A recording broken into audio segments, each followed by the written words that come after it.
Yay! Okay, yay. Okay, yay. Welcome back to a shameless recap podcast. This is the luck we had. And now we're going to talk about 911 for a little while. Okay, so.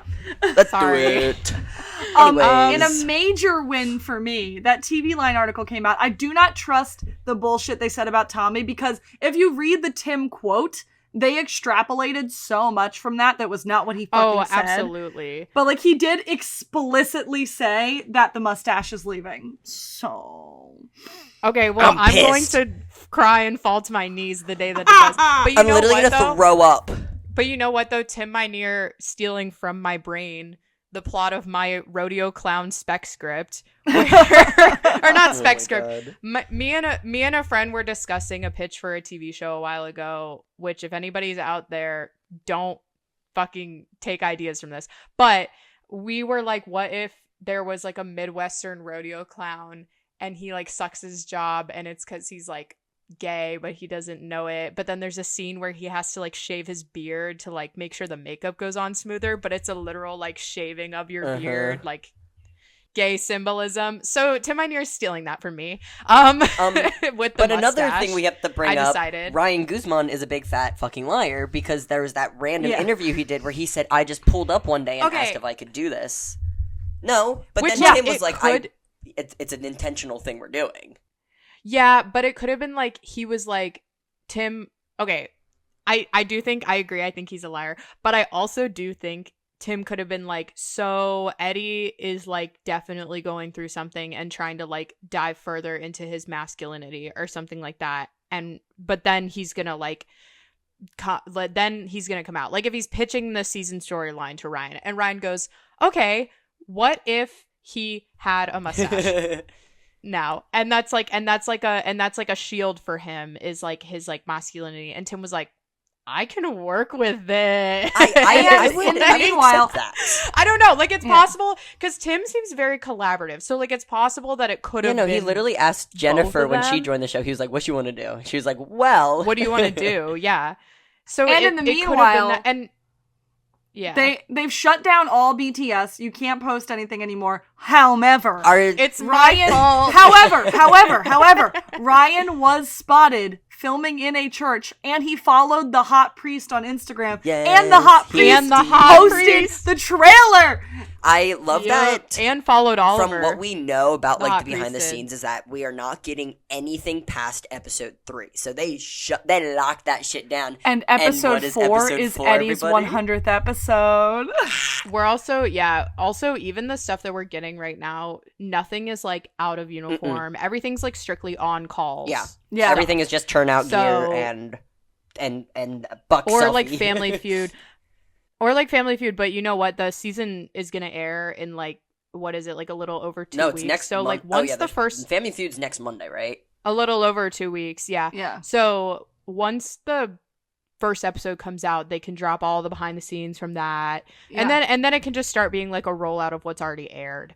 And just saying, the hot priest reposted the trailer and like, it's only rumored that he's around and he hasn't been in the show since season 2. Guess who hasn't even liked the trailer on Instagram yet? Guess who got slapped with a cease and fucking desist? Like, and I posted on Twitter, but my theory that Tim is starting the show over again from season 2. The song they used in the 801 trailer in the air tonight by Phil Collins. The first emergency in 301 in the air tonight by Phil Collins. Oh, the crazy thing about that too was they also used that in a season 6 promo. Crazy. They used that in the first season 6 promo to promo the blimp thing, which ended up being a whole big pile of nothing sandwich, but like whatever. That was the worst opening disaster ever. Sorry everybody. But I mean, I liked the heart thing that Athena did, but yeah, other than that, it was bad. Yeah. Well, they made up for it in the end because the freeway collapse kind of fucked. But I love that freeway collapse. The freeway collapse was awesome. But yeah, we will have to wait and see what happens. Family Feud on Monday. Everybody's expecting so much out of it. I'm like, I don't think you guys know how Family Feud works. Have you guys ever watched an episode of Family Feud? Like, no, straight up. I'm like. Steve Harvey is not going to be like, so you guys all play gay characters, true? Like, although they do play for charity, and if their charity is like the Trevor Project, Hey. Me and Lena were talking. We were like, I feel like it's gonna go to like families of like of firefighters families and stuff like that. Charity is my thinking, because that would be like the most appropriate. But I mean, there's always the chance when you have freaking Oliver Stark as your captain, number one ally. Like, he's gonna be like, no, I need to say something. But like, they are going to lose. Like, let's be so clear. Dude, I love how everyone was comparing the stills. They were like, guys are gonna lose so hard. Yeah, probably. Well, also because it's like, the one of the jury duty is like them cheering, and then the one of 911 is them like clapping normally. Like, oh yeah, I'm nervous. Also with like Oliver as team captain, it's like, girls, because like, okay, if they do win the main game, he would be playing Fast Money because he's the captain. Everyone was like, he'd pick like Aisha or something. Probably. Well, okay, because I've watched my fair share of Celebrity Family Feud. First of all, the way they usually do it, but this isn't like the be-all end-all of like Family Feud arrangements, but the way they usually do it is the person next up in line is the other player of Fast Money. They're like kind of like vice captain or whatever. So that would be Ryan. But that would make no sense because it should definitely be Aisha. Yeah. And sometimes they do pick other people for Fast Money, and sometimes even then it's like the person at the end also plays Fast Money, and that would be Brian. But that's also not likely to me. So, but it doesn't even matter because they're not gonna win. No, they're not gonna win. No. We're all just like, you big idiots. Actually. We love you. Oliver was like, I'll think about this later. Yeah. Also, with that trailer that came out of fucking course, Buck is the one that says be NATO.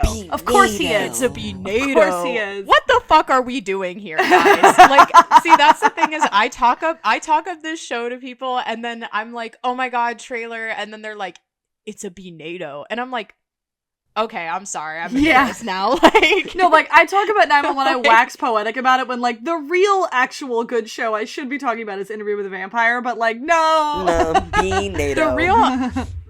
The real actual good show of 911 is on AO3.com. Like, it's not it's not the actual show, it's the writing that people do, taking the characters from the show. My favorite thing is like, now that I'm on Twitter, like seeing all these things, like I think I sent you this one post. It was like someone made like a thing. They're like, oh, like I wish I had like lasagna like Chris or something like that. And they were like, you mean fanfic Chris? And I was like, oh, ate them up. I was straight up because so funny. And I asked you guys this. I don't get the pancakes thing. Why do they love pancakes? When in the show, pancakes and waffles. When in the show do they ever say pancakes and waffles? Does Buck ever say like, oh, I'll make pancakes for you in the morning or something? He literally never does that once. Never once. No, never once. He offers to make Taylor waffles. I watched an episode last night where he offered Taylor waffles, not Christopher. Okay, well that's a waffle. Okay, but no, I get waffles and pancakes in the fix I read. Yeah. Some fucking sort of sweet treat in the morning. Every clip, it's freaking Eddie feeding Chris cereal. Like, shut the fuck up. The crazy thing is that they accidentally made some very good layered characters. They're just not doing it right most of the time, which is why things like my spec script eats. My spec script rings true again because why in that teaser article were they like, oh yeah, Maddie and Chim are thinking about having another baby after fostering Mara? You literally were like, the curse of sight. But I'm working on an Eddie. I'm working on an Eddie Begins Again. No, but in your spec though, she was pregos. Well, she was already pregnant in my spec, but that was because it was episode like 4, and so it was like, oh, they already talked through those things, like maybe we should have another child. And it was just that she was pregnant, but she hadn't told anybody else yet, but Chimney already knew. I also was just at a romance book convention, and I was there with my friend Val, who was vending, and she has a lot of like Destiel stuff on her table. And so when some people would come by, they'd look at the Destiel stuff and they'd be into it. I'd be like, oh, you were into Supernatural for Destiel? And they went, yeah. And I went, have you ever heard of the television show 911? And there was one person, it was just like a gaggle of gay people that came over. There was one person, Olive, that they were like, oh, you clocked me. And we talked about 911 and Buddy for so long. And then awesome. 3 other people recognized me off of TikTok too. And then the next day, Olive came by my table and went, hi, we got I more ranted stills. Oh, nice. Kills self. Whatever. But, sorry. Wait, hold on. The next day, Olive came by my table and was like, hey, we ranted about 911 together yesterday. I was like, oh my God, yes, we did. And then they were like, I'm an author. Would you like an advanced reader copy of my, like, sapphic romance book? And I was like, yeah! And they handed me an advanced reader copy of their book. Yes!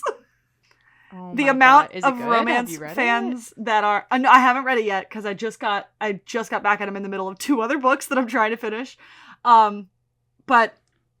it was so fun. The amount of romance fans that are Buddy fans, so many of us. The amount of romance book fans that are Phillies fans. I got to talk to an author who is a Phillies fan for straight up a half an hour. It was so fun. That's awesome. It was so fun. Is it like published books or just like any type of like sort of like media and like written work?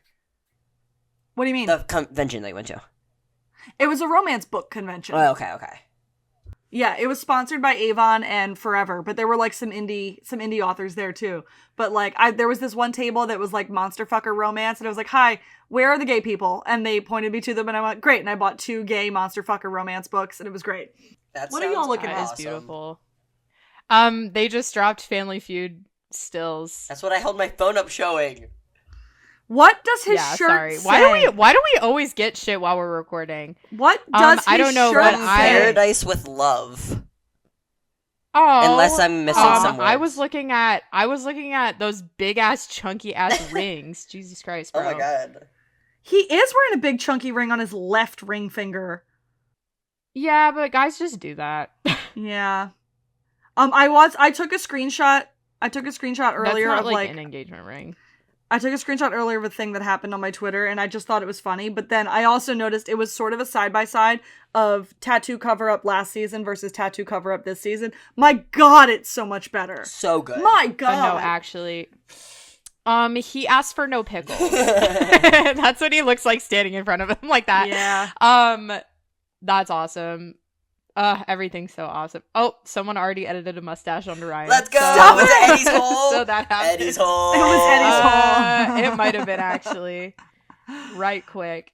And also, hey, anybody who's listening to this, hole. You should listen to Which Could Mean Nothing, which is a podcast by our friend SJ. They just put out their first episode today. Stop it! With the quickness people put that shit up. Dude.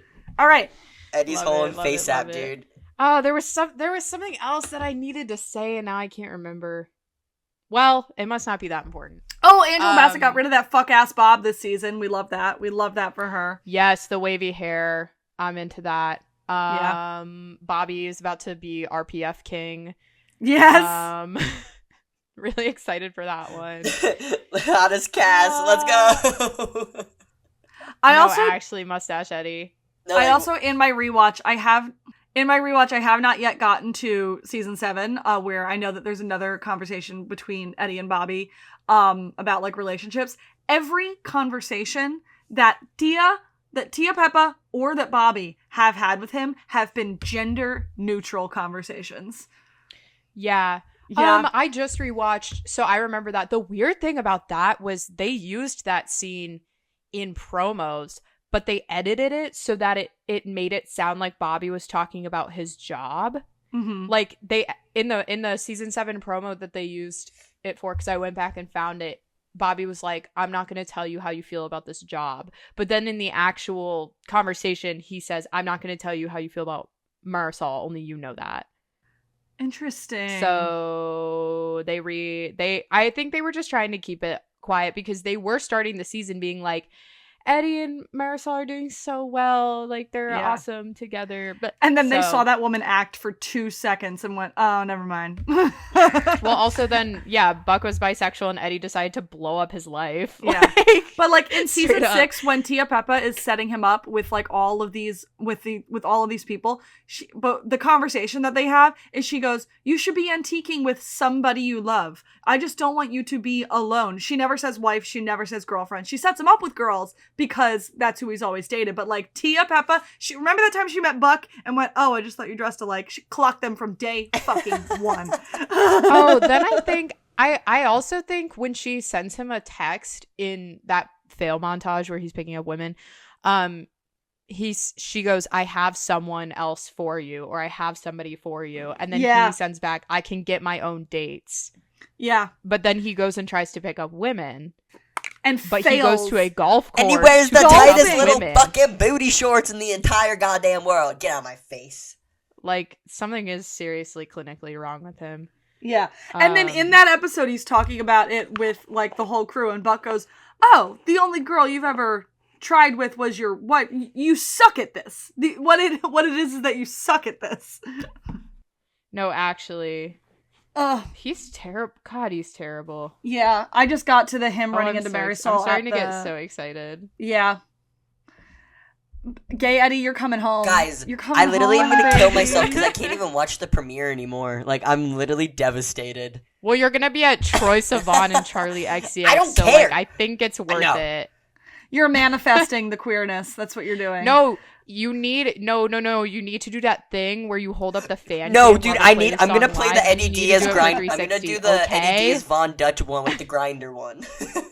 Yeah, no, you need to do that. There's a 361, a Von Dutch one, and a 365 Perfect. one. Okay. Perfect. I checked my work schedule for the next. Yeah. I checked my work schedule for the next at least 3 weeks to make sure I'm off at 6 on Thursdays. I'm like, fuck yeah, I'm getting home in time for the episode. Hell yeah, I'm fun employed right now. So. We're working on that, but hey, we should talk about Shameless, maybe. Yeah, I was gonna say, forgot should about we that. talk about Shameless? Speaking of season 7s, we're in season 7 of Shameless. That's true. It's true. I did the notes today. You did. Do you want me to read them as well? I can read them if you want, or you can read them if you want. Whatever you want to do. I can do it. Okay. So I'll just kick us off. This is the Luck We Had, a Shameless Recap podcast. Hi, I'm one of your hosts. My name is Amanda. Hi, I'm Evan. I'm another one of your hosts. I'm Lena. I'm another host. And you're so lucky we only talked about 911 for 15 minutes this time. We're so it good. Could have been 30. Guys, that's a new record for us. I got an Evan Buckley tattoo recently. There's so much we could discuss. So much. But because they walk behind the scenes down. We're like, whatever. Yeah. I'm not mad. I want 911 News to follow me on Twitter so bad. Dude, everyone got a follow by them yesterday. Hey, Trent. But one day. We are here to talk about Shameless. This is a Shameless recap podcast, and today's episode is episode 702. Swipe, fuck, leave. Take it away, Lena. Okay. This episode aired on October 9th, 2016. It was written by Nancy Pimentel. We know her very well. This is the 16th of 26 episodes that she writes. We'll speed run through this. 103, Aunt Ginger. 108, Time to Kill the Turtle. 111, Daddy's Girl. 203, I'll light a candle for you every day. 207, Bottle of Gin 8. 211, Just Like the Pilgrims Intended. 302, The American Dream. 312, Survival of the Fittest. 402, My Oldest Daughter. 407, Jailbird, Invalid, Martyr, Cutter. 411, Emily. Banger! 501, Banger. 501, Milk of the Gods. 506, Tell Me You Fucking Need Me. 602, Abortion Rules. 608, Be a Good Boy, Come for Grandma. Ew. This episode... 707, You'll Never Ever Get a Chicken in Your Whole Life. 802, Where's My Meth? 808, Frank's Northern Shuttle Express. 901, Are You There, Shim? It's Me, Ian. 906, Face It, You're Gorgeous. 910, Los Diablos. 1002, Sleep Well, My Prince, For Tomorrow You Shall Be King. 1007, Citizen Carl. 1102, Go Home, Gentrifier. And 1111, The Fickle Lady Is Calling It Quits. I took this part from Amanda's previous notes. Her vibes are evil. Yeah. Yeah. She was also a producer on the whole series, and then she also wrote the Ian and Mickey, Kevin V, and Lip Hall of Shames, which were the best ones. Yeah. So it makes sense. Her vibes are evil because of outside of 411 and 506, these are vile. These episodes are vile.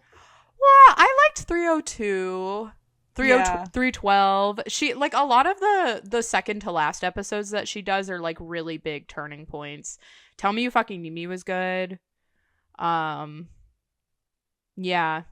But she does tend to write like angst or like, I don't know, just she did Just Like the Pilgrims Intended. She also writes Monica's nasty suicide stuff. episode. Yeah, she loves the drama. Yeah. She loves a group like drama episode. She loves drama. Yeah, a big group scene for sure. A traumatic event. And then this episode was directed by Rob Hardy. This is a one and done for him on Shameless. He also directed episodes of How to Get Away with Murder, Vampire Diaries, Arrow, Criminal Minds, among others.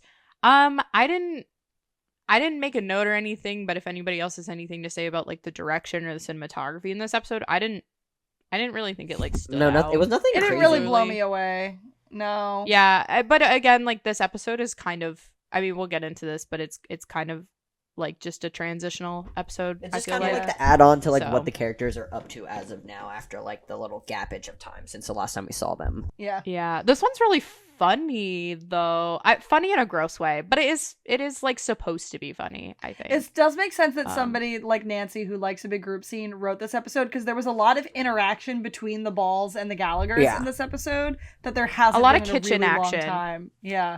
Yeah, and a lot of like because Ian, Lip, and Carl have scenes together. Yeah. Lip and Fiona have scenes together. There's a lot of group stuff. Meanwhile, Debbie's over there. Yeah, being like whatever. She talks to Frank at one point, but like not just in passing. Yeah. But the synopsis of this episode: Frank decides to lock himself in on the top floor of the Gallagher home.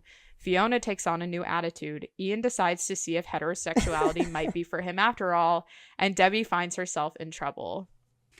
The previously on was by Lip at Patsy's washing dishes. He looks good. Yeah. Jeremy on White is hot. What's new? Yeah, nothing new. Oh, John Bernthal won an Emmy, and Jamie Lee Curtis won an Emmy for their work on The Bear. Oh, damn. I saw that. Yeah. Oh, is there something else? Cameron posted on Instagram photo stuff. Anybody else doing anything? Shanola's new show is coming out, or like another season of that show, Found, is coming out this fall. I don't think anyone else is really doing. Oh, there was a reunion. Yeah. Steve and Cameron and Isadora. Yeah. Hung out. Yeah. Was anybody else there? I don't think so. Just them three. Yeah. I think it was just them. And they posted on Instagram a while ago, and nothing else. And Noel and Cam are still doing Comic-Con in New York in October. That's crazy. Oh my god, I forgot about that. Okay, awesome. Cool. Previously on Shameless, Frank woke up from his coma, Lip finished rehab and is looking at a tech startup job. Fiona is managing Patsy's, Debbie is stealing strollers. Dom and Carl are having foreskin-related relationship issues, which leads Carl to get circumcised. Ian and Lip caught Caleb cheating with a woman. Svetlana is taking over finances in the Ball house, and Frank has nailed himself in his upstairs bedroom. Yeah. Yep. Then we go into the title credits, and so we start the episode with Frank, who is now able to walk again, has taken to barricading himself in the upstairs master bedroom, and Fiona is going at it with a crowbar because that's her bedroom. Yeah. Meanwhile, Frank uses a ladder to sneak out from the upper window. He like lays it on both windowsills and then crawls across between houses, and he does this the entire episode. It's like an abandoned house next door, right? It was Jimmy Steve's house. Yeah.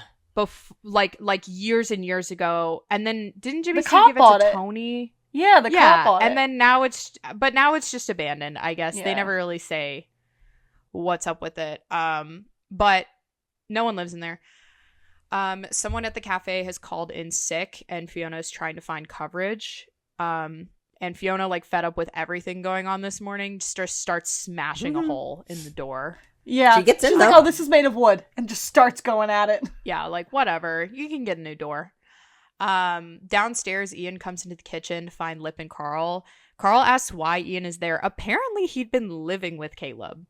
Yeah, well, that's what they said when Lip came back. Debbie was like, Ian spends most nights at Caleb's anyway, which is what he does with a boyfriend. Yeah, that's true. Because it's like, well, it's like we want to hang out, and then why would you come over to my place because I live with 50 billion people? Yeah. So it makes sense. He's a lesbian in that way. He moves in almost immediately. Yeah. He really does. And Caleb was like, whatever.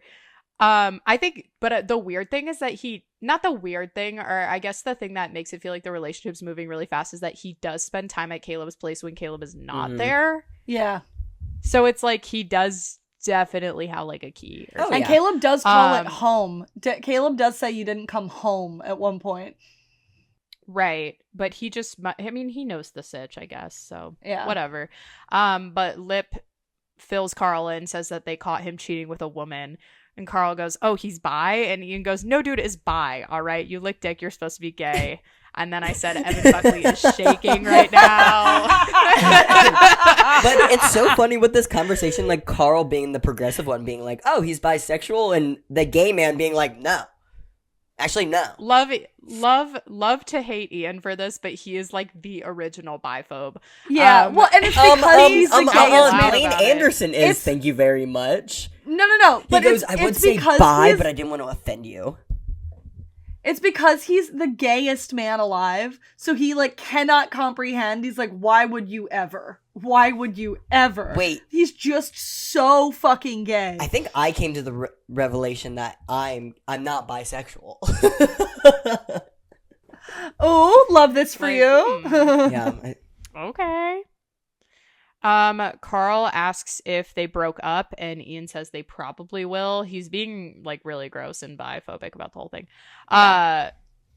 Carl, which it's kind of like funny divine retribution that then immediately after he does get into a relationship with someone who has a vagina. It's literally like 180 in 2 episodes.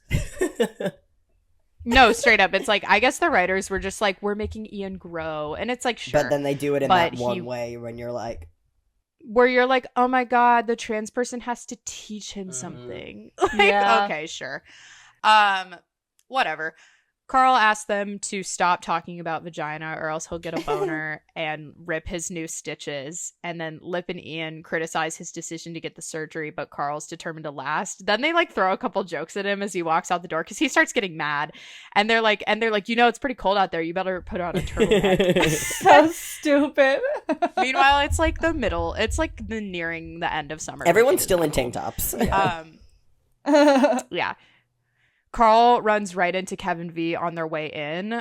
They've come to take back the cleaning supplies that the Gallaghers have borrowed over the years. Because Kev's job today, as we learn later, is to stay home with the babies and clean the house. Kev asks Lip what he's doing, and he says that he's helping with the bills at Patsy's. And then Kev relates because the finances at the Alibi are shitty too, but he says that Svetlana is getting things in order, which leaves him to be the house husband. Lip is weirded out by the polyamory of it all. Kev DGAF, and Ian is still moping. Yeah. Kev's upstairs, like, I have 2 hot wives. What? 2 hot wives and 2 beautiful daughters, dude. I'm chilling. Yeah. Yeah, and Ian's like, and Ian has to make everything about him, so he's like, I don't want a wife. Even though you had one. You had that one. You had one of Kev's wives. Right? Like, come on, girl. You were in a poly situation. You were in there. Selective memory all of a sudden. Okay. That's what this entire show is, bro. No, it's like, so we're just lying. Oh, wait, this now. plot? We're lying, huh? Although, to be fair, he never had sex with Svetlana, but it's no, like, but okay, he was whatever. her husband. You had a wife, though. Yeah, you were had in a a poly situation. You were in a family type unit. Whatever. I hate him. Upstairs, V comes across Fiona crawling through the new door hole to toss Frank's shit out. And she encourages Fiona to get a restraining order against him, but Fiona says that that'll just send the message that she cares, which she doesn't. And it's like, well, there were so many times over the years when she could have gotten a restraining order. Oh, yeah. At the end of the day, though, Fiona's like, well, he's my dad. But also, it's Frank. A restraining order would not work for him. Are you kidding me? Yeah. No, because, it's like, why would they want to call cops to the house ever anyway? Yeah. You know? And also, Fiona is so clearly broken right now. And V is like, hey, girl. Hey, girl. Like, hey, do you want to, like, help yourself out? And Fiona's like, when have I ever done that? Yeah. When have I ever done the right thing? When have I ever made the right decision when I was emotionally destroyed by something? No, I'm just going to pretend that I'm fine. Yeah. Duh. And she says that Frank, like, did her a favor by exposing Sean, which, like, he kind of did, but to do it so publicly at the wedding, youch. Yeah. And to do it for so the wrong reasons. He literally just did it. He didn't do it because he cared about Fiona. He did it because he wanted to embarrass Sean. He wanted to be malicious. Yeah. So, yeah, for sure. Frank comes in through the downstairs. So he leaves out the upstairs and then walks around the house and goes in through the downstairs. Just to bitch at everybody. He finds everybody in the kitchen and he says that he's filling out paperwork to disinherit. And then Lip and Ian bitch at Frank over his lack of assets and say they should be so lucky. Best duo ever. Lip and Ian are very funny together in this episode. Oh, yeah. I really like their dynamic in this episode. Fantastic this episode. They've got everything, because it's like they talk about Lip's problems, they talk about Ian's problems, and then they both come together to help Carl, which is really nice. Like, for all of her faults, you can tell this was written by somebody who's been around the whole time and like remembers that they are in fact brothers. Yeah, right, and that they do like each other and spend a lot of time together. Well, and then maybe she's the one later who writes that episode. I don't remember which one it is, but who writes that episode where Mickey's like, Lip is your only friend. And Ian's like, okay, I like it that way. He was like, I'm your friend that isn't me. Well, and then Ian's like, not true, you're my friend. And then Mickey's like, I'm your husband. Yeah. And also, I have no other friends who aren't I know, you. He's like, that isn't me. You, no. No. So, at least Ian has another friend. Mickey just has Ian. Whatever. Where am I? Oh, Fiona and V come downstairs and she hands his shit over, says she's padlocking the house, and then she steals his toast and kicks him out. Kind of awesome. Love her. V says that Fiona's just repressing what happened at the wedding and that she's like worried about her. Well, like, I get it, but at the same time, like, how much can you process of that? Like, it happened. Like, fucking... It's also definitely been like a while, or I guess I don't know. It's been don't a month, say it's at been least. Like, it's been a month. But the crazy thing was the weather changed like wild. Yeah, it was literally like black last season, and now it's like sunshine. Well, it was snowing. Everybody was in jackets, and there was snow on the ground, and now everybody's in like tank tops and stuff. That might have I guess been it just March. became spring, but that might have been March. Yeah. When I guess it just became so. Well, and Midwest weather is very unpredictable, so like it could all be true, but Frank decides to take Liam for the day, and Ian and Lip try to step in, but Frank takes him anyway and says that Liam's the only kid that's going to get to stay in the will. And then as he walks away, Kev goes, do you think in his own way Frank's actually a pretty good dad? No. And the other two look at him just like weirded out. They're like, what the fuck's wrong with you? On his way out, Debbie comes in with Franny, and he comments on the stroller and snatches the stolen wallet from her and then calls her little orphan angry, which is awesome. And he takes the platinum card out of the wallet, and like Debbie tries to stop him, but he's like, oh, or I'll tell Miss whoever that you stole her stroller. So what's up? Yeah. And then he tells her about the disinheriting, and Debbie says, great. Franny is going to go by her middle name, Harry, which it's like, oh my God, I cried that she named her Harriet. But also that lasts all of like 1 or 2 episodes, maybe. Frank leaves with Liam, but not before saying Franny will end up being a lesbian when she grows up, which I just thought was kind of funny. Especially given that like then later in the last season, Franny does show some like very tomboy style interests. So I'm like, oh, okay, like sure. Even though it's like, well, you cannot force sexuality on kids. Don't do that. At school, Dom invites Carl to the movies with a few friends, but he declines because he doesn't want to rip the stitches. From down the hall, some kid yells at Carl and calls his surgery a like T-slur operation. Dom apologized. She's like, oh, I told a few people, but like it seems to have spread around. Girl, why did you tell anyone? Why'd you tell anyone at all? It's high school. Everyone's gonna know. Everyone's gonna tell each other. I know. It's like, well, why? Like, even if you told your like best friend, but she says that like she told people because she likes that he did that, like just for her. And then she starts telling him what she'll do to him when the 72 hours is up. Like she starts like dirty talking in the hallway. And he starts getting hard, and the stitches pull. Yeah. It's incredibly painful, and she looks satisfied, which I think is just, like, cruel. She's like, I thought I just couldn't touch you. Do you know how a 16-year-old boy works? Like, girl, for real. Do you know how a 16-year-old boy works? He kept telling her to stop, too. Like, he was like, no, like, stop talking to me.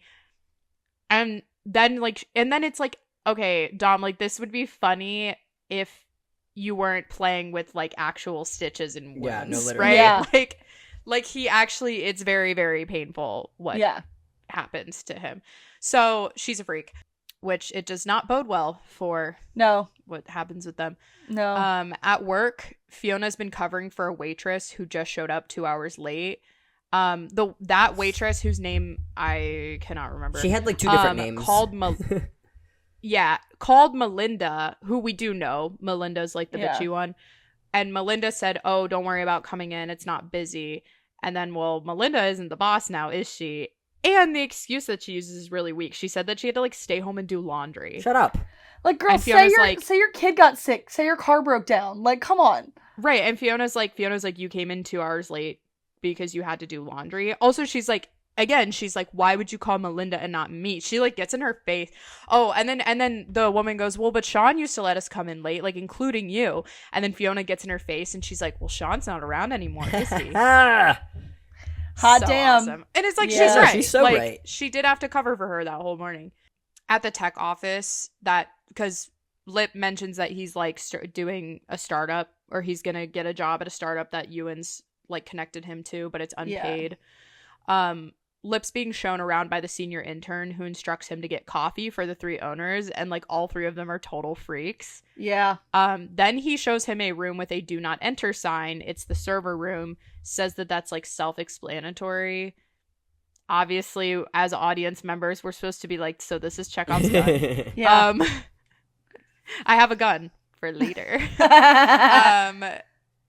He also needs to go do the grocery shopping, and then someone keeps like ringing a gong to signify when they hit another million in revenue. It's just like a weird place. Very weird vibes. Yeah, neither the senior intern nor Lip get paid, but apparently the past employees have gone on to get amazing jobs, but Lip's like, well, I kind of need money, first of all. Like, I don't know, because the guy says like, oh, this other guy was here like 6 months, and Lip's like, 6 months, no paycheck? Yeah. Like, it's not just like 1 or 2. So then we go to Frank at the hardware store. Frank recruits a few Latino men who are sitting around like waiting for a job, I guess. He kind of just comes up and there's like guys sitting around. He's like, I need a few people for a job. Yeah. It's that stereotype of themselves. Like the like immigrant construction workers hanging out outside of a Home Depot. Like, it's that. Right. Yeah. But it's like not, I don't think it's a chain, because then he runs into the owner of the hardware store and they talk, but he lets Liam pick the workers. He gives them a list of supplies, and then he's approached by the owner, and he gives the owner the stolen platinum card, and then he says to use it to cover the supplies and to take out a cash advance, and to also give himself $100 while he's at it, so he doesn't say anything about the card. And the guy just like, yeah, fine. Right. At the EMS station, Caleb comes to see Ian, who's getting ready for his shift, and he confronts him about why Ian is avoiding him. And Ian is a bitch and says, well, you should go talk to Denise. Ian admits that he knows Caleb is cheating. And Caleb is more mad that Ian followed him / like spied on him. And he says that he didn't cheat. Like, cheating would be if I slept with another guy, but because it was a woman, it doesn't count. And Ian goes a little crazy mode about it, but like, yeah, like, what does the gender I was like, no, have to do with it?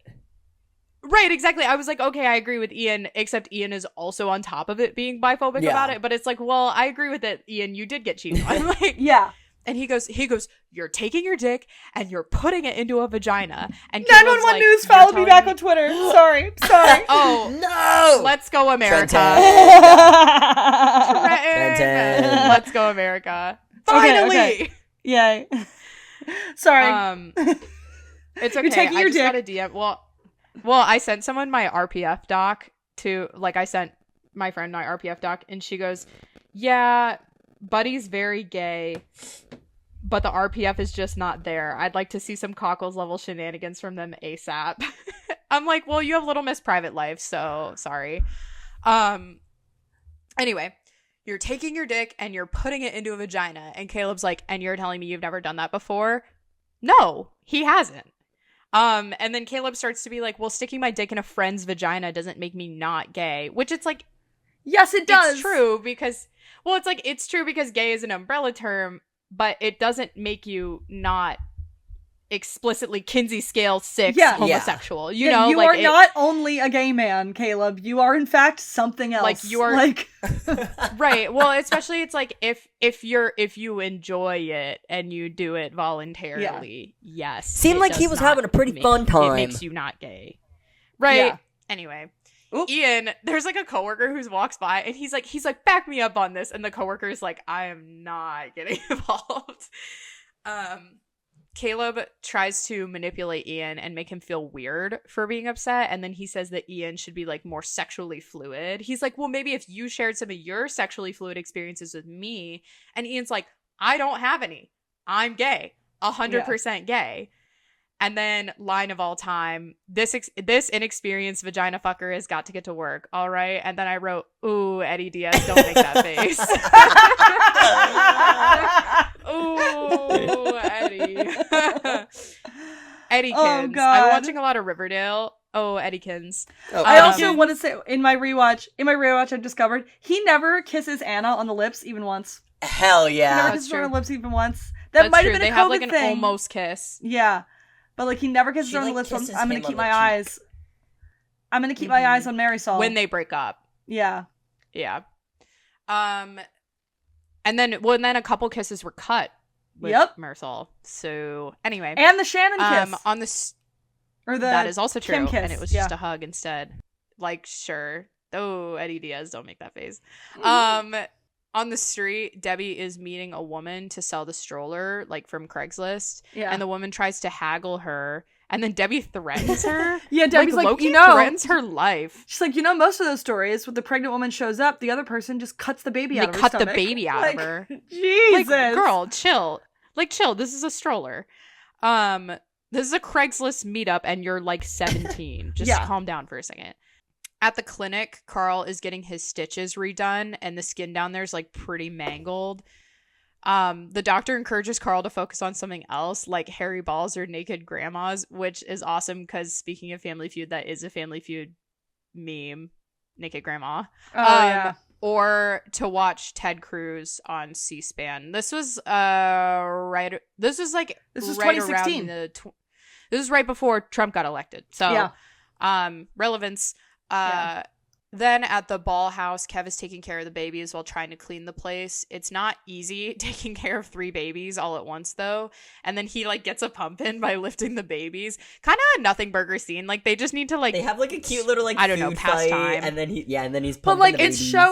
showing, like, for later in the episode when V and Svetlana come home. Like, he's trying to take care of all 3 of these kids right, at once. Like, he's prioritizing keeping the kids entertained over... doing housework, which is not wrong, and that he is also trying to clean, but Fiona shows up at the real estate company or parent company's office to talk to Chad and quit. Chad is the guy who like came and saw her in the last episode and told her that she could give herself an extra $1 an hour or whatever. So she thinks that Chad is like the boss, but then she talks to Chad's boss, Sherry, who tells her to just quit. And then Chad comes in and they're all talking, and Sherry says that they should just shut it down. They were planning on redeveloping the whole block. But then Fiona says that she'll stay on as manager if they don't shut it down. And then Sherry gives Fiona free reign to run it however she wants, as long as they don't lose any money.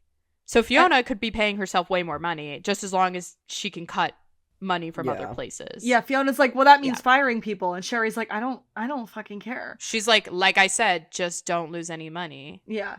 And Sherry, I looked her up because I recognized her. She's played by Sharon Lawrence. She's an actress. She plays a bad bitch in a lot of like cop and lawyer procedurals. She also did a 4-episode stint on Monk where she dated the lead detective. Ooh. Yeah. I like her. She's like kind of bitchy, but like in a powerful way. She's good at cunty. Yeah. I thought she might have been in Succession because she has that look about her, but she was not. She looks like whoever also voiced Mrs. Incredible, or Elastigirl in The Incredibles, who has an arc on Succession. They kind of look similar. Yeah, she kind of looks like Jerry as well. I think if a little memory bit serves me correct, she looks a little like Jerry from Succession. Yeah. Then we go back to the Gallagher house, and Frank and Liam are supervising the house renovation. Then we go over to Lip, who arrives in a Tesla to meet Ian for lunch. And it's like his boss's car, and he told him to take it to like go get detailed, but then Lip's like, I think I'm just gonna wipe it down and like pocket the 100. He's like, buy one of those like car fresheners. It's already super clean, so like he's like, whatever. Lip arrives to meet Ian for lunch. Ian tells him about the argument with Caleb. They talk through what Caleb said, and Lip kind of agrees with Caleb. And then Ian asks if Lip would ever experiment, basically like looking for support if Ian decided to try it out.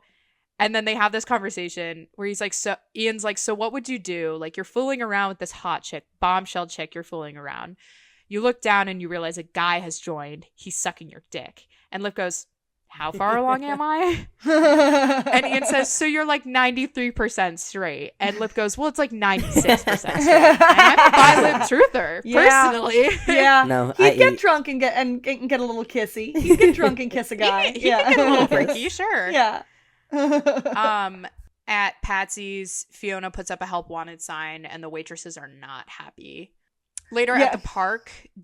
Yeah, like when the one waitress sees it, she's like, help wanted. She's like, well, yeah, I have to cover those mornings when you have to do your laundry, right? Like, the sass is insane. No, actually, like, she's like, fuck you, bitch. At the park, Debbie takes photos of multiple strollers and puts them up as ads, intending to steal the one that someone bids on instead of listing the one she steals. Like, she's just doing it the other way around. Yeah. And she gets an offer for this, like, tandem Bugaboo stroller and calls the woman. They agree to meet up immediately. At Patsy's, so she's like sitting and waiting for like a good opportunity to steal this stroller. Yeah. At Patsy's, Carl's on his break, and as he sits down to eat his shift meal, which is spaghetti and meatballs, which is, I don't know, balls. A very sexy woman comes in to leave her resume and talks to Carl, and then he's like super turned on by her, and his stitches rip again. Yeah, she literally walks in and goes, I saw the sign, and he goes, uh-huh. She's like, can I leave my resume with you? Uh-huh. Uh-huh. And it's like, okay, at least this time it wasn't Dom's fault. Also, it's not like this girl was trying. Like, it's... He's just 16. No, literally.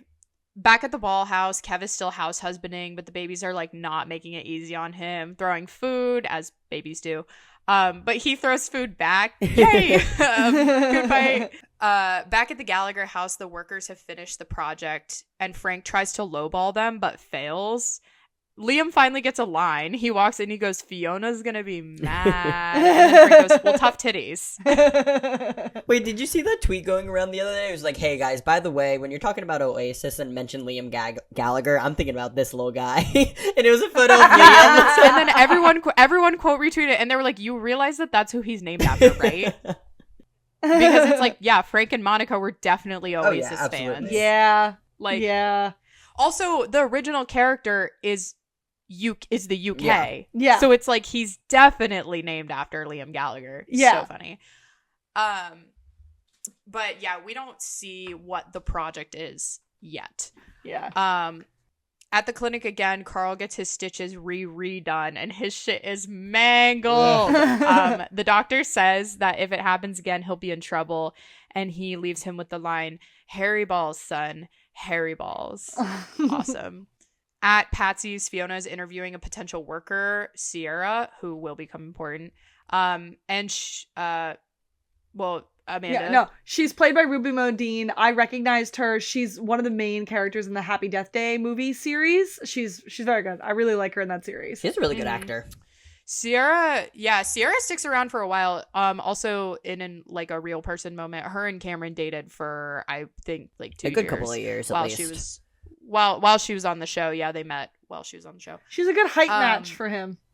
She's tall. Oh yeah. Good looking couple. Yeah. Lip watches this interview happen. He's checking her out. Fiona hires her on the spot and then fires Olga. That's her name. Fires Olga, who's the woman who came in late that morning. And then Olga says, well, you can't fire me. I'm the only woman of color and I will sue you for wrongful termination.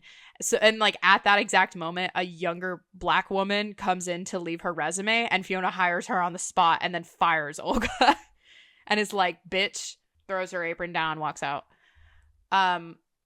Fiona is so pleased with herself. She's so pleased with herself. Bitch.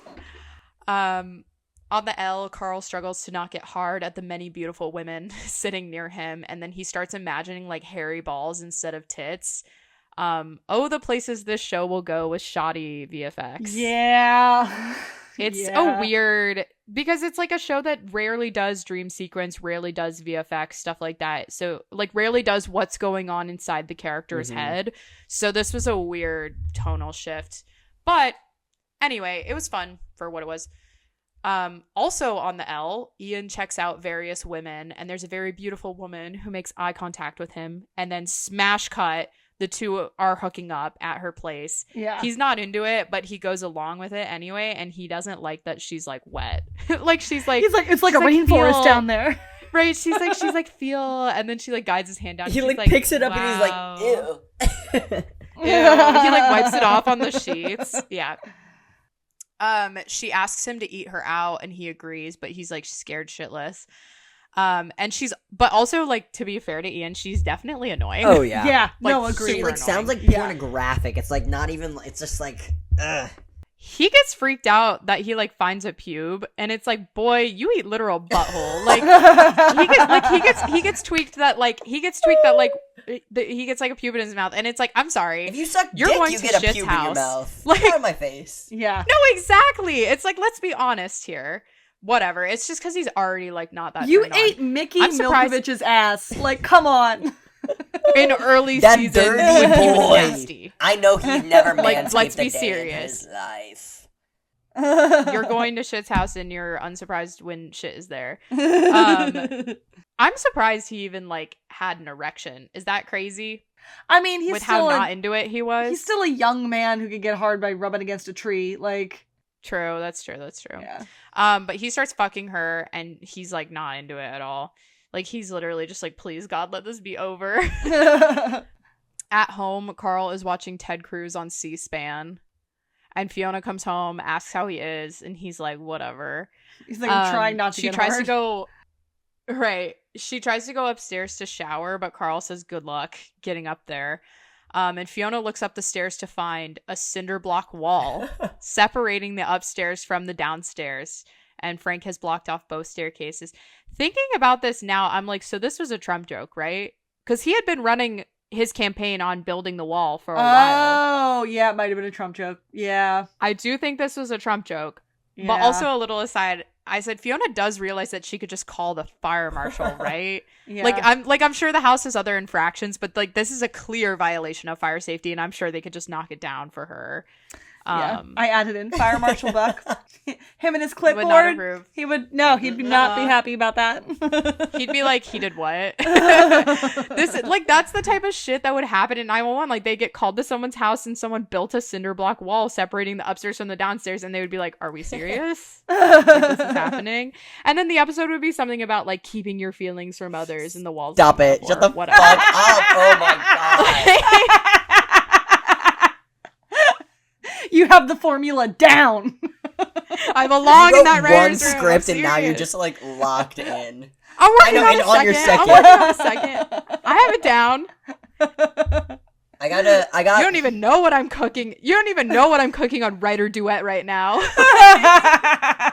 I got one It's gonna be page amazing. of the spec last night. I'm up to like 13 now. I thought you were I'm going crazy. to bed. No, I said I'm writing a little more and then I'm going to bed. And I did. Anyway, Lip arrives at the Alibi, asks for a beer and a water, and then turns in like one of his sobriety chips in exchange. And V says that he's starting to remind her of Frank, who's just walked in with Liam.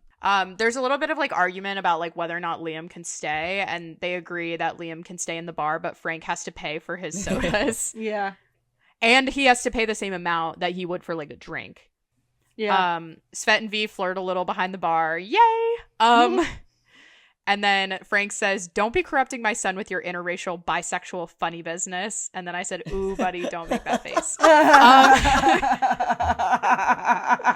Okay, lots of bisexuality going on this episode. Like, Jesus. Yeah. That's the theme of the episode. Bisexuality. Yay! It's like the first season of Glee. No, straight up. Not straight. Frank in a bisexual up. Frank, in a very surprising move, orders a soda for himself and for Liam. Yeah. And then they serve him like a half full, like rocks cup, like plastic cup, but like a rocks glass, so small cup. Yeah. With no ice, just Diet Coke, but like, just like no ice, no nothing. Like I was like really, and it's half full. I was like, no, literally, I was like, ew. Anyway, it just looked flat.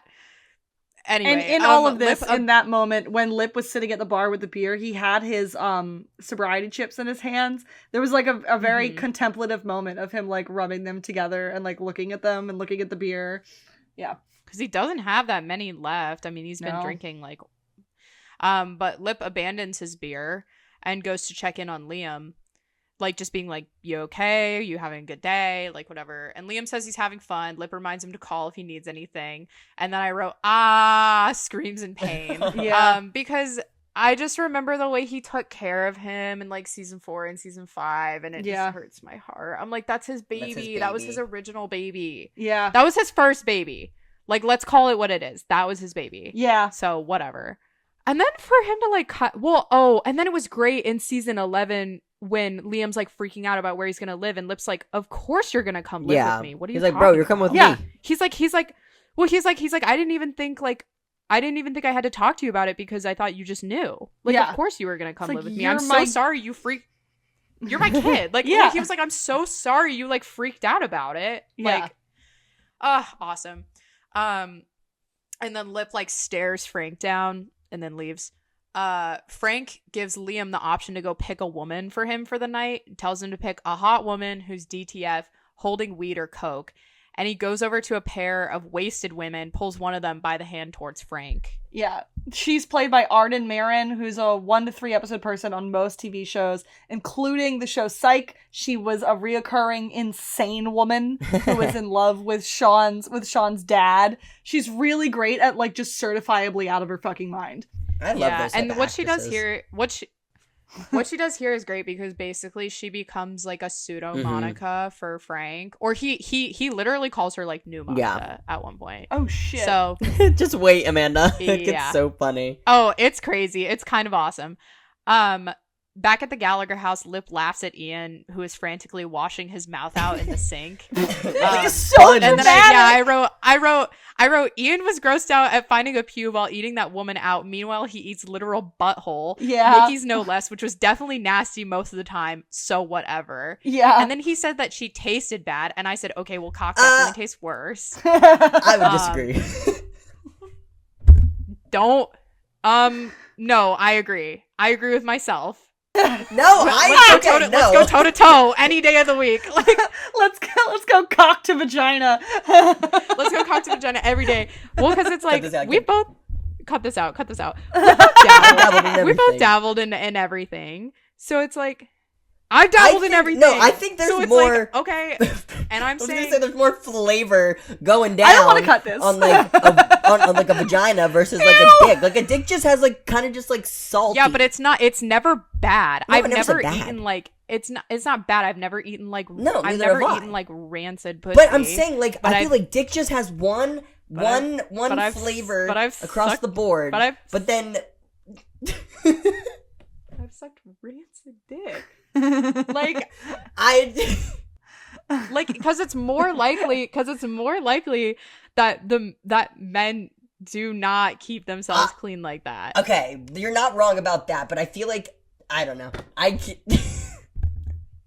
they're just because of and it's like, okay, you and hey, you should know testosterone makes you sweat, and even if they did shower, it can get rank down there. Like, I don't know. Okay, all right. I'm still. The cock versus pussy taste argument, kind of an all-timer for us, actually. I'm not cutting that. I want to keep that in. Fine, we can agree to disagree. Whatever. Whatever. Cock tastes better. It's fine. Whatever. Fine. All right. Keep reading this. I'm over it. What's more intense, this fight or me against y'all with the mustache? I don't know. What's more intense? I'm getting amped up right now. Oh, let's not even get started on the mustache. Amanda, here's the thing. I do kind of agree with you. I never think the mustache is Eddie forever. I agree with that. I never said Ryan, I didn't think. I think Ryan should keep a mustache on hiatus all the time, forever. He looks very Gomez Adams. He looks very hot with the mustache. And I think after 911, once he starts auditioning for other roles or whatever, I think he should have a mustache as his regular look. I never said it. Personally, that's how I feel. I do agree with you. Eddie. That mustache is not Eddie, but I think it's fun that he has it. I'm like, oh, that's nice. Like. And also, maybe I'm just too attached to it because I have a mustache, and then now Eddie has a mustache. So if Eddie loses the mustache, I lose a part of me. Okay, the thing that makes the mustache on Eddie weird is that no one else has one. Yeah, like he's the only one. No one else has facial hair ever. One. And it's like, and they say it's like a firefighting thing. Well, they're not allowed. They can't have firefighters can have mustaches. You can have a mustache, but you can't have a beard because it gets in the way of the PPE. Yeah. So a mustache is like a firefighter thing. Like it actually is. Like a lot of them grow it. So it's like. Oh, sorry. That wasn't.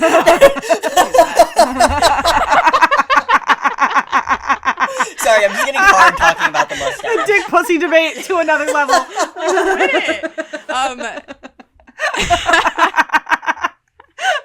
Anyway. Oh god. It's off the rails. Okay. Whatever. We started talking about dick and balls once. And then I'm beat red. Keep this fucking episode going. Okay. Anyway. Do you at least feel more worldly? Ian, yeah, Lip asks Ian, do you at least feel more worldly? And then Ian's like gargling beer or whatever. And then Lip goes, wow, you are 100% gay. And he goes, I have PTSD. So good. He is so fucking melodramatic. So good. He's being ridiculous. Brother, you were there of your own volition. Like, whatever. Back at the ball house, Kevin has fallen asleep. Kev has fallen asleep on the couch. Yeah. And the house is still a mess. Svet and V come back and they get upset with him.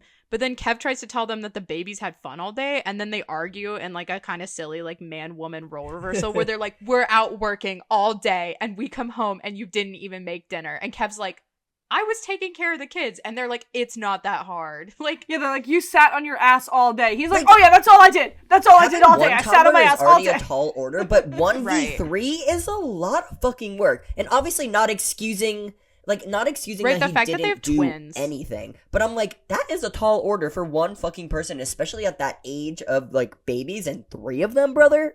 Oh my god. Yeah.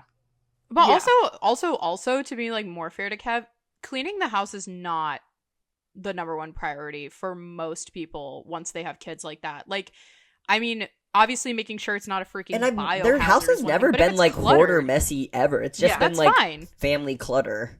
No. And it was fine. Yeah, there are 3 kids. 3 kids adults there. And 3. There's 6 people in that fucking house.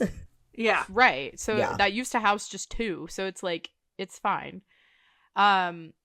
Frank, his woman, we never learn her actual name. It's just like later Frank like starts calling her Susie new Monica. Or something. I so feel like she says it like when they're at like one of the like shelters or something. It's before he names her new Monica. Let me see if IMDb she's like has that. a name. She's like that's not. She's like that's not okay, my name, Monica. and then he's like, okay, well you're. I think that's like Monica. next episode when they're at the shelter. Yeah. Are you looking it up, Amanda? Yeah, probably. I am. I wonder what they credit her as. New Monica. Dolores. Oh, not Susie. Dolores. Okay. So Frank and Dolores and Liam arrive back at the Gallagher house and they go to the 2nd floor of the abandoned house next door and take the ladder across the windows. And then while like setting up, there's a very lingering shot on a raccoon.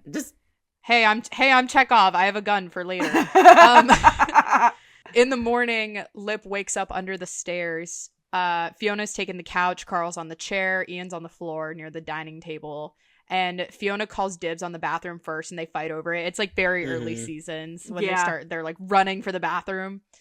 Carl starts pissing in the sink, and Lip and Ian look at Carl's nasty, like, raw appendage, and they laugh at it. And I'm like, stop making fun of him. Yeah, he is peeing like onto their dishes. He's not peeing into the empty sink. He's peeing just onto the dishes. He did that for revenge because they're making fun of his penis, and he storms off. Yeah. Then while walking the babies, Kev spots a topless maid van and decides to hire them. At home, Lip, Ian, and Fiona cut a hole into the living room ceiling to shut off the water main to the upstairs. So like Ian's shut off the main outside, and then Lip cuts the pipe to the upstairs, so Frank can't get any more water up there.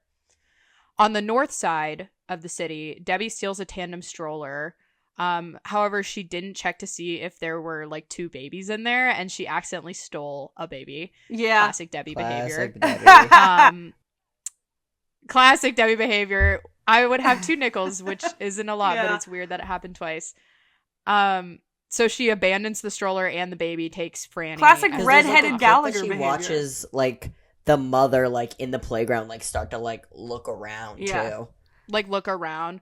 Well, the baby starts crying. Blanket is covering.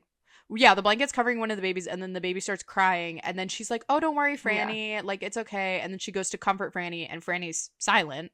And she's also like, hey, that mother, why did you leave your baby in a stroller and then take your eyes off of that stroller? What the fuck? Pretty far away. It's the north side. People are like, oh, she was in the suburbs. Like she was like, people know everybody. Like they just think that like it's all safe, whatever.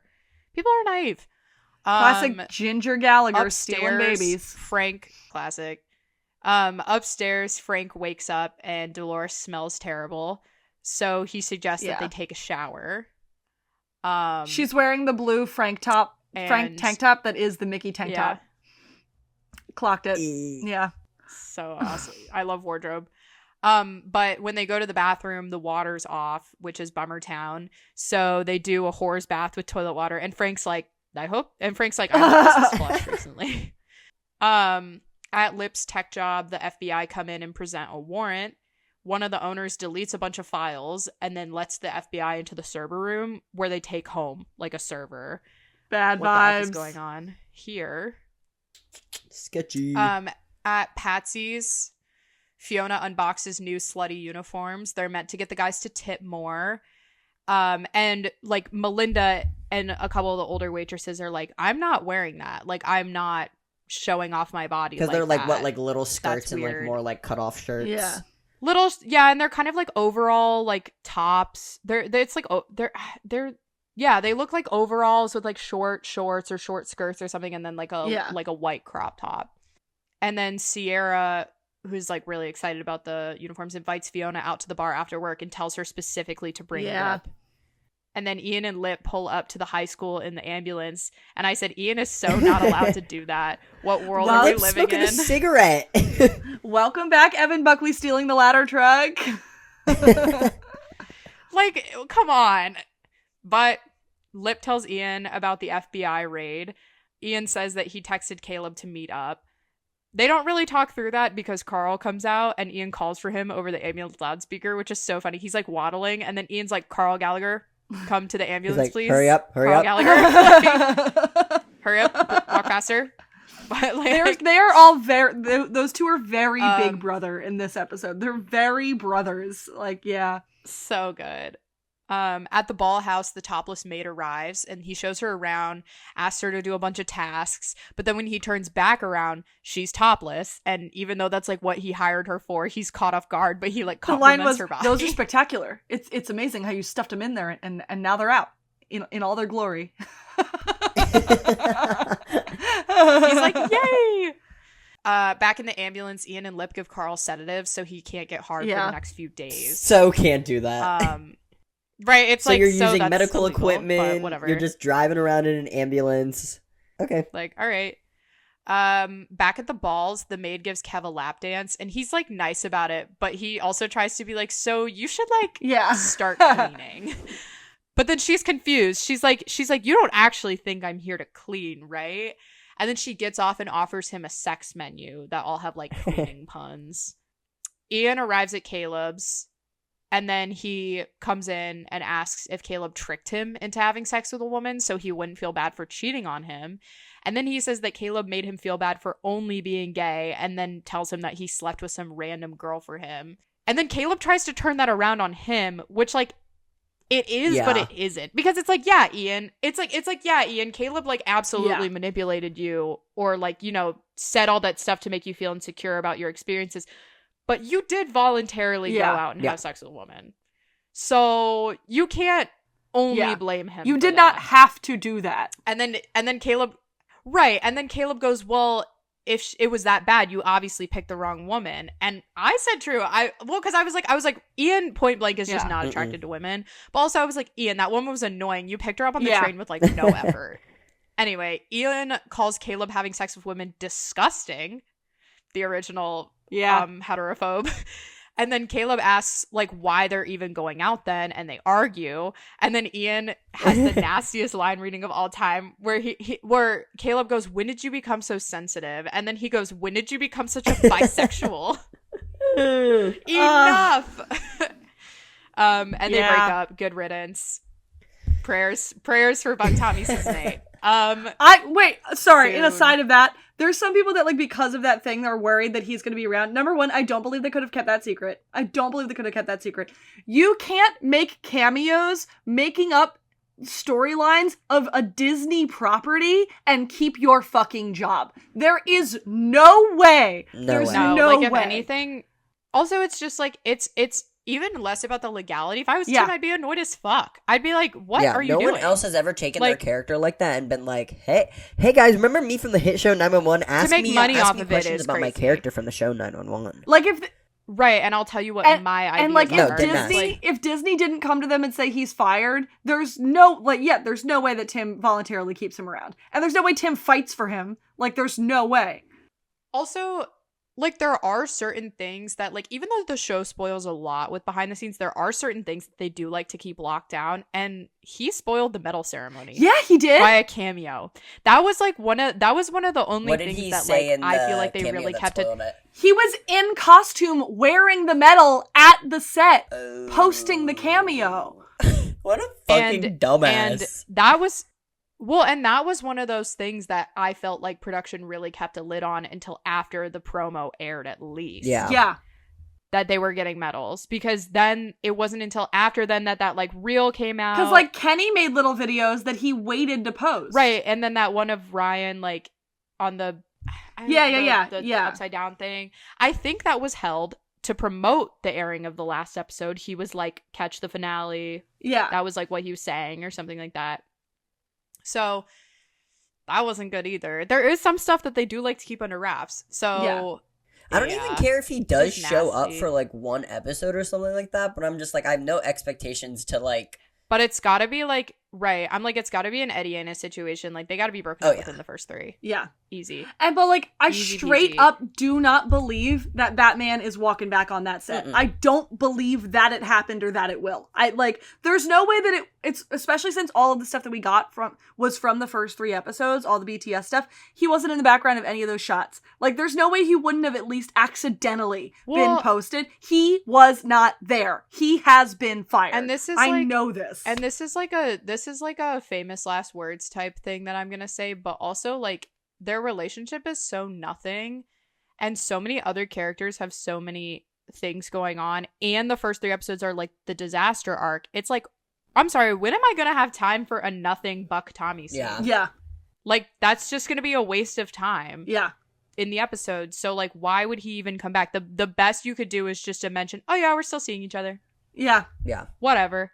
But Buck is kind of whatever about it. It's like, that would be awesome, actually. And then off-screen breakup. Please. Or even like a breakup in like episode 4. Like, because when Buck was dating Allie, it was just like mentioned, and then they broke up at the end of the season. Like, she didn't appear for many episodes. No, it got mentioned by Bobby in the beginning of the next season that they had broken up. Yeah, well, but they have that scene where she's like, I don't know if I can do this. Yeah. And he cries. But like, even then, like when they met during the earthquake, and then they got back together they got together in the middle of the season, broke maybe up right after and the then bomb. she literally does not appear again until the ladder truck accident. And then she's like, peace out. So it's like, but he was dating her the whole time, but it's like no one cared. She's at his apartment during that. Like, she's in his, like, did she move in? She was at his she was supposed place to. when no, that she happened. wasn't moving in. Yeah. But didn't she help him find the place? Yeah. She did. Because they make that joke. She was like. That was how they started talking again, Loki. Anyway, sorry. Sorry, back to Shameless. Again. So bad. Svet and V arrive back to the house to see Kev spray painting the old ice cream truck, and he's actually quite good at it. Yeah, the graffiti's good. Art in general. Well, because then he draws that portrait of them. Boobylicious. Yeah. But he pitches them his new business, which is a topless maid service that actually cleans. And the beauty of the service is simple too. Svet and V are just the boobs, but Kev's hired an old woman to actually do the cleaning. He's kind of a genius. And he knows that they're both comfortable making money off of their boobs. So he's like, let's do this. You've both done this. Right. Let's do this. But then it's like, okay, well, who's gonna run the bar though? Yeah. Fiona and Lip arrive at the club to meet the girls, and Sierra immediately hits on Lip. Yep. Hands him a beer. Well, because she comes in, like, whispers in his ear, and she's like, I saw you checking me out, like, earlier, you know. And Fiona takes shots at the girls. Sierra leads Lip out to the dance floor and lets him know that she has a kid and a messy ex-boyfriend, so she's looking for casual. Lip fires back that he just got expelled from college and did 30 days in rehab, so he also isn't looking for anything serious, and she makes out with him. They're kind of a good match. Yeah, honestly, other than like the him immediately. Drinking when he's an alcoholic thing. It's like, no, this was actually very but she open doesn't and know honest. that, yeah. Yeah. She's like, I have a kid, I'm not looking for anything serious. She's like, great. Let's match that energy. Me neither. I love it. One of the other girls meets up with a guy that she matched with on Tinder, and they go to the bathroom to fuck. And Fiona's like, oh, is that her boyfriend? And the other girl's like, no, like, she met him on Tinder. And then she explains Tinder to Fiona, which it's like, okay, Tinder does not actually work like this. Tinder is not Grindr, but okay. This other girl explains Tinder to Fiona, asks if she's on it. Fiona says no, explains that she's more of a jump from relationship to relationship girl. And so the girl downloads Tinder on Fiona's phone, tells her to swipe, fuck, leave. Episode title. And she already, right. Well, yay. And then she already has a guy across the street who's ready to hook up. Again, that's fast. Yeah. Also, they upload one photo of Fiona to Tinder. If that was me, I'd be like, okay, catfish, scammer.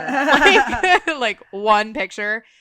Back at home, Ian is sleeping on the couch while Lip is awake, thinking in the chair.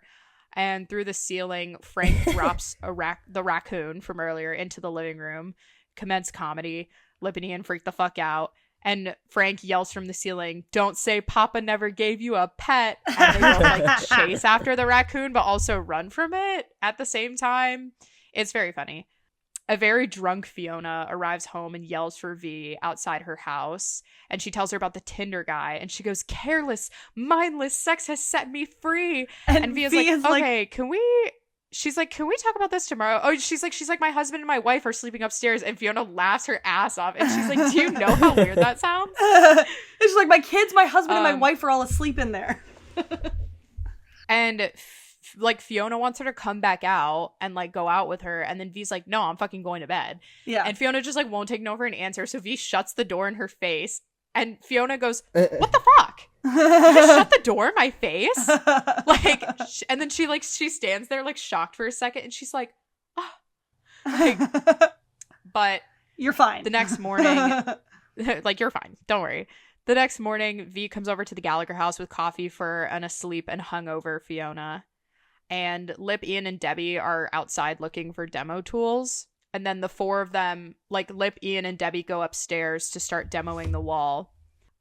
V asks Fiona about the hookup, and she says that she's worried because Fiona's sleeping with random guys. But Fiona waves it off. She says it's not about Sean. I don't give a fuck about Sean or Frank. And V's worried because they haven't talked about it. And Fiona, very unconvincingly, or just very, like, repressed, is just like, because there's nothing to talk about. So I'm not going to talk about it. And then she goes upstairs to join Lip in smashing holes in the cinder block. Yeah. And she, like, takes all of her anger out on the cinder block wall. She's, like, screaming. She has, like, this, like, smashing huge the wall. sledgehammer.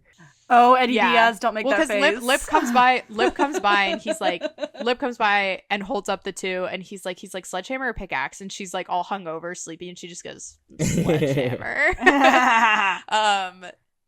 Frank and Dolores escape out the window, and that is the end of the episode. Yeah. And then there is an end credits scene. Under the stairs, Dom and Carl count down the seconds until 72 hours is up, and she takes off his pants. The end credits song is Linger by Street Joy. And next week, Fiona is shaping up Patsy's. Dom's dad confronts Carl because Dom has gonorrhea. Oof. Svetlana's father has arrived into town. Frank has built a new Gallagher family with his girl and a bunch of homeless people, and they move in near the Gallaghers. I think they might move into that abandoned house next door, yeah. but then they move somewhere else after. They go somewhere else down. after. Well, because they go to like an actual house for rent or something like that. Yeah.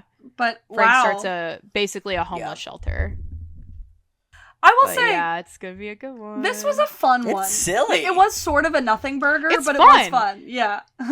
It's like because it's like, okay, we don't move the plot forward much, but like we do have a lot of good interactions. Yeah. Just a lot of the same like hijinks. There's the start of the maid service. There's the end of Caleb. There's Debbie's continued scamming. Yeah. So like there is a lot of like beginnings and endings in here. And it was funny. And like the Gallaghers acted like a family, which was fun. And also Debbie was there. I'm glad Debbie wasn't like barely there. Yeah. It's like I will always love that quote from season 11. We don't all hate each other. We just all hate Debbie. Mm-hmm. So true.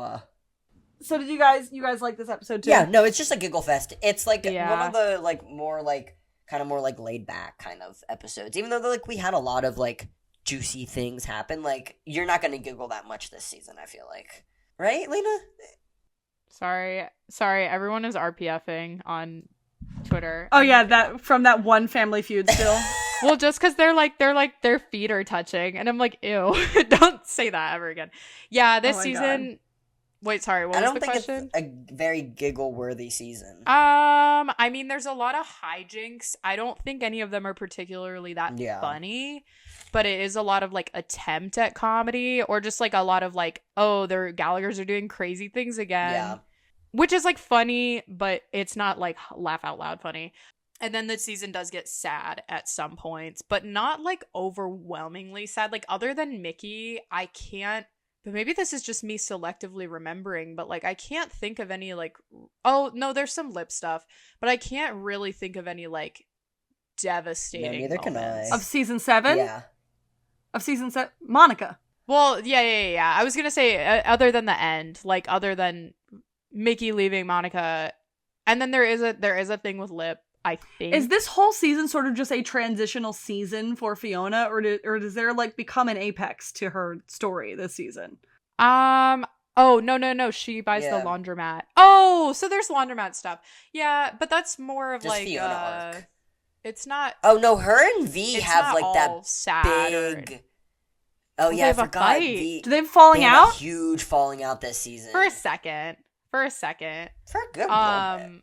But even then, after that, like, it felt like their relationship was never as close. But it wasn't because of the fight. I think the writers just forgot that they were supposed to be friends. Yeah. Yeah. I think the writers just forgot that they were supposed to be friends. But the weird thing about this season is that, like, it at the time when they were making it, they thought it was maybe going to be the last one. Oh. So they should have been writing with that in mind. This would be a weird last season. Well, so everybody's contracts were up. I remember when this happened. Oh, right. 7 years in. Yeah. Everybody's contracts were up or up to be renegotiated. And they also, I remember they weren't sure if they were going to renew. Like, they didn't get renewed immediately. And there was an especially long hiatus maybe between 7 and 8 because they were renegotiating Emmy's contract because she wasn't getting paid enough as much as Bill. Right. Yeah, that's when she gets the big bump. And Showtime was pushing back on that. So, but I do think, like, especially with like killing Monica, it's like they probably thought that this was going to be the end. This would be a very weird last season. Yeah. Because, like, if if it starts to feel more final at the end, everybody gets like a resting place. Yeah, like the Mickey send off in their narrative. Mickey send off. Carl gets a finished arc. Debbie kind of gets a finished arc. Fiona is just moving up in the world in general at the end of this season, because that's when she starts to get into like buying other properties and things like that. Landlording. Is her landlord era next season? Okay, Ravi. Yeah, but this season, I think she buys the apartment building at the end of this season, and she buys the laundromat like in the middle of the season. Welcome back, Ravi Panikar. I hope. I think, and I do think that they like. I think that they probably thought, like, okay, if we kill Monica, this is like a satisfying ending to the Gallagher bring back story, everyone from because season it's all 1. about like, and it's all about like family trauma and like whatever.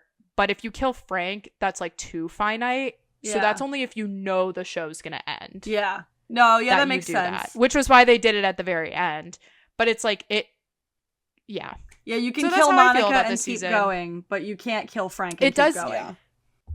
And it does weirdly feel like the end of an era tonally in the show. Like after like season 8 and 9 just feel, and 10. I mean, we talked about this, how it starts to transition to just feeling like very funny. Like they want it to be really like kind of like lighter and funnier. And there are some heavy moments in 8 and 9. There's some sad stuff, but like it's way more of a comedy and less drama. I feel like if I recall, like the after that person that kind of like continuously brings up Monica after her passing is like basically only Ian. Like I feel like no one else brings her up in a that's not in a like jab at her kind of way. Like he's the only one who remembers her in a better way versus everyone else when she's brought up. It's Ian has a whole... That's par for the course with him and her, though. Yeah. He's always been closer to her than everybody else. He's felt connected to her. Yeah. Ian has a whole arc in season 8 where he's like grieving very heavily over Monica. And then Debbie does bring her up in... Well, there's some stuff with Fiona just because Monica's death gets them in a little bit of trouble. That. Her inheritance that she leaves them. Yeah, but... Debbie brings her up in season 11 because I remember her abandonment issues that stem from Monica cause like problems between her and Sandy. Oh yeah. Oh right. Yeah. And they specifically bring up Debbie specifically brings up Monica's abandonment of her. Like that affects her relationship with Sandy, but it also affects the way that she treats Franny. And the hold that she has over Franny's life, because she doesn't want to be like Monica, but at the same time, she constantly acts like Monica. So it's interesting. Carl doesn't really get like a reckoning with the Monica stuff other than does Monica not come back until after Ian leaves with Mickey? Like does he miss her entirely?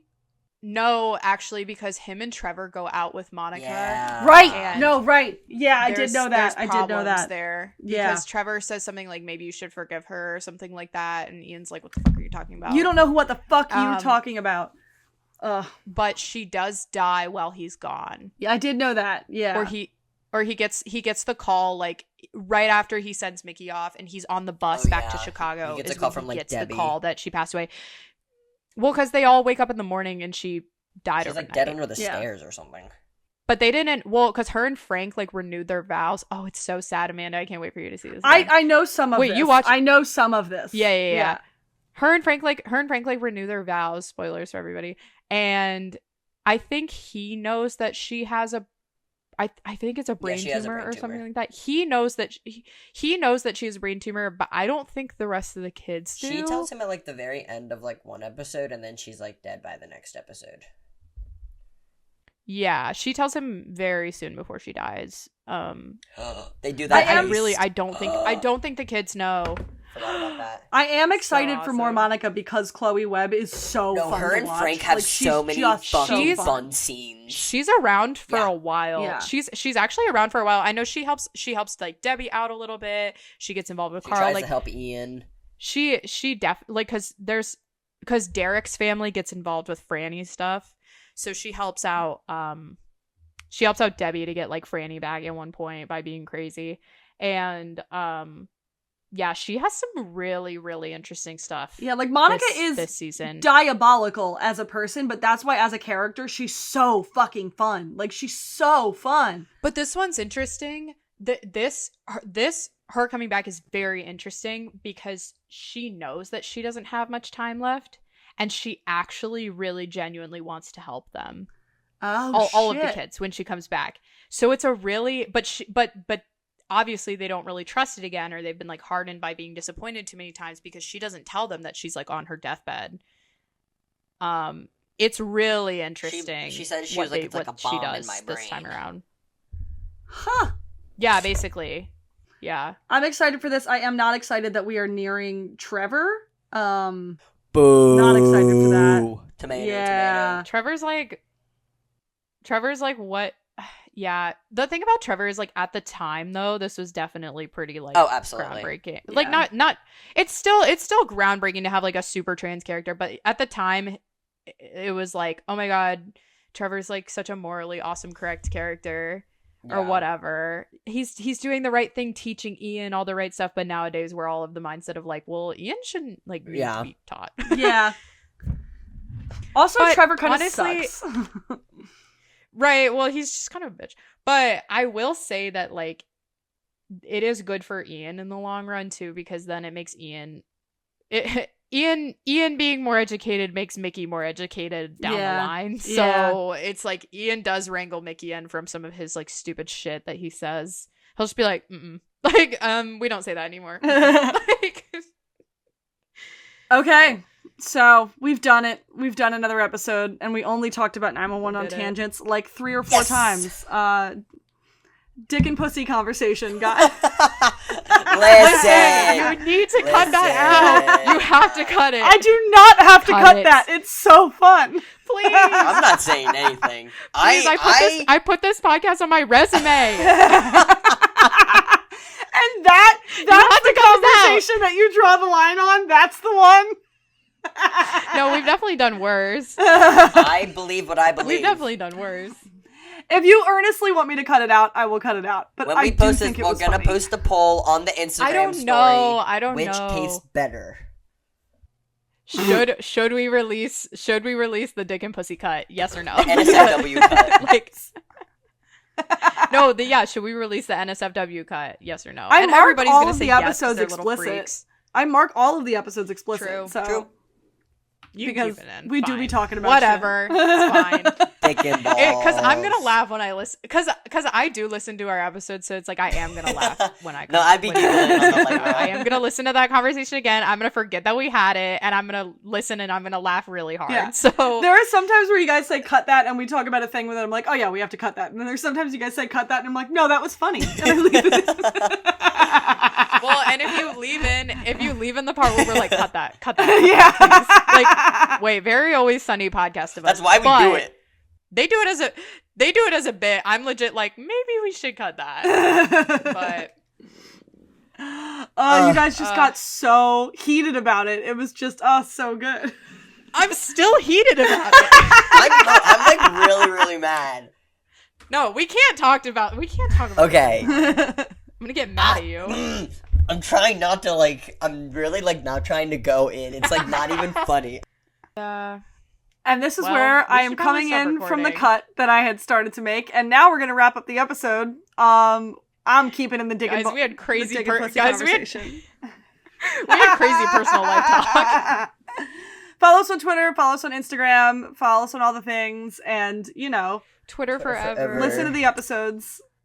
Shout out to SJ. Go listen to also SJ's podcast, SJ. which could be nothing. Yeah, love you, SJ. Mm-hmm. And keep listening to us because we're gonna keep doing it, whether you're listening or not. We'll talk about dick and balls next episode. Oh, yes. And until next time, goodbye, everybody. Bye. Goodbye. Bye.